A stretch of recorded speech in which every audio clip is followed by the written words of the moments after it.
How to reset your transit account password. Hello everybody, welcome to this tutorial. In this tutorial I'll be showing you how you can reset your transit account password, and here is how to go about it. The first thing to do is to ensure that you have the transit app installed on your device.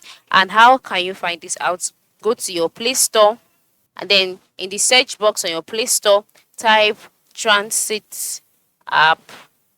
Okay, transit.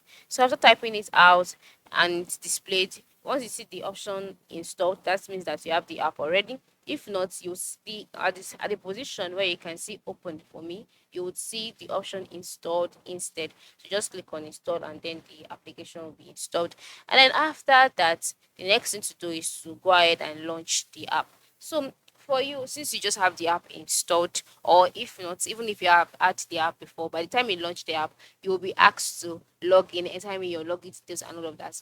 On the login page, you would see the option for you to enter in your email address, and then you'll be asked to enter in your password. So when you are prompted to enter your password, just select the forgot your password option. You would see it there below the box, and then tap send email.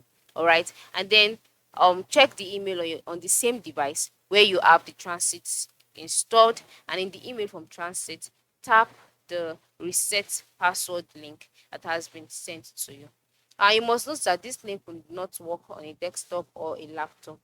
All right, so ensure that you make use of your mobile phone to do all of this. And then after tapping on the reset password, follow all of the steps, the on-screen instructions, and then your password will be reset, and you'll be asked to set up your payment details. All right, and then make sure you remember your new password for future logins to avoid unnecessary issues or unnecessary delays. All right, so this is how to go about it. Okay, you cannot change or reset your password directly on your Transit account. You can only do so when you are prompted to enter in your password while trying to log in. So this is how it works. Thanks for watching and have a good day.